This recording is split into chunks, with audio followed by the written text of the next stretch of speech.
A common question that shows up in the comments is, what does it take to get to GM?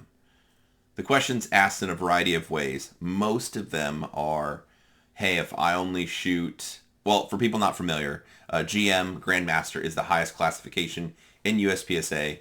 The question also gets asked for M class or A class or, whatever classification. But normally the details for the question are, or the following statements are, if I shoot 100 rounds a week for 6 months, could I get there? If I dry fire 20 minutes a day and 100 rounds a week, will this get me to GM or M class or whatever the goal is? Now, I would challenge that way of thinking, because if you're trying to put a time amount or a round count on it to achieve your goal, that's not going to probably get you to where you want. For example, most of my adult life has been heavily invested in shooting. Whether I was shooting competitively, or for a while I took a little bit of a break from shooting competitively, but I'd still go to the range often and shoot and train and handle my gun and stuff like that, just because I really enjoy it. It's something fun to do. Like the last, I think 4 days or 5 days in a row, I've been on the range every day. Teaching, then get home, and then I still go back out to the range because I was looking forward to shooting. Yesterday it was super hot. Didn't really care. Just was feeling it. So I went to the range and shot a bunch in the afternoon. And that's just kind of who I am, I suppose, or just a large portion of my thought process and energy goes into training, thinking about drills or stuff I want to work on or an aspect of my shooting. And it's kind of just a perpetual process where it just feeds into itself. So do some dry fire training or live fire training, notice something shows up that I don't really love, work on that in my dry fire, go test it in the range and live fire, then go back to dry fire and just bounce it back and forth. Maybe I observe something in dry fire, maybe live fire is where I observe it, and then I'm just constantly bouncing things back and forth, and it's really a journey without a destination. So if my destination is just getting to a classification, that's cool too. It's good to have a goal or something to work towards, but I wouldn't think about it in terms of if I shoot this many rounds a year or this much time limit in a month, that's going to get you to where you go.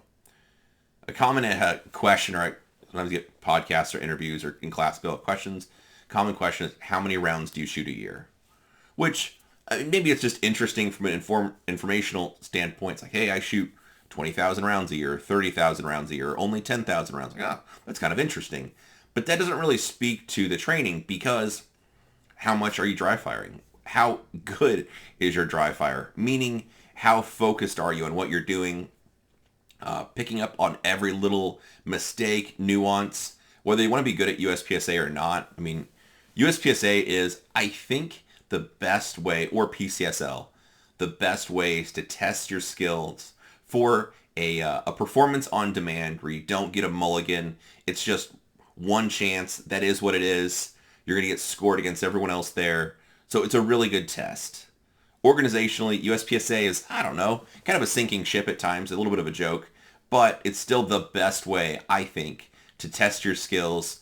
And in the long term, I think the organizational rebound anyway. So that's kind of my take on, just briefly, why I think shooting some form of competition, whether it's outlaw or if IDPA is a big thing in your area, just testing your performance on demand is a good idea.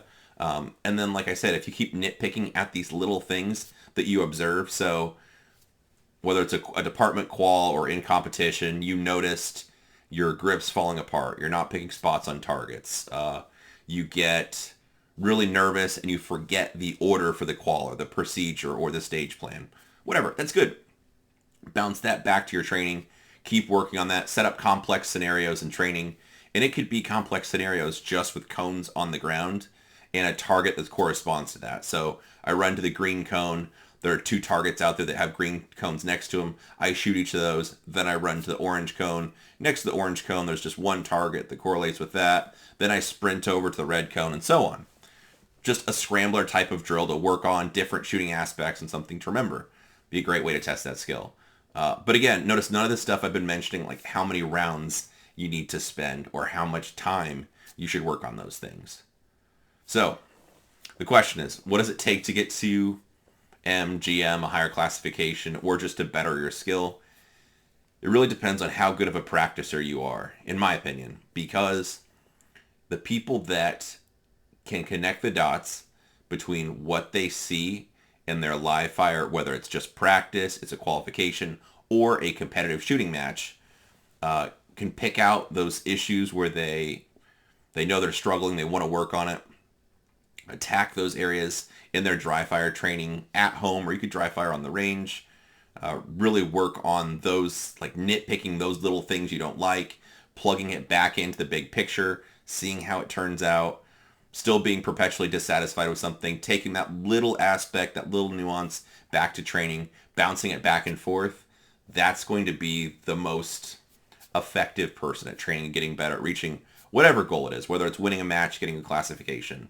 Along the lines then of live fire training, it's not really how many rounds you shoot, it's how smart or how well you fire them. I don't mean how well in a way of like how great you pull the trigger. When you go to the range, I think a good rule of thumb for most people, probably between 500 rounds, somewhere in there. Set up 2 drills for the day. Just shoot half your ammunition on each drill. Observe what's going on. And again, the better you get or the more experience you get at, do not mean better at skill. The better you get at assessing the performance or the feelings or telling what's going on or what's not going on, what should be going on, what thing you're not doing. You get those little observations, and the better you are at noticing those things and observing the issues you're dealing with when you fire your live ammo, then that's just more information to take back to dry fire and work on it. So notice none of this stuff has had really a time component to it.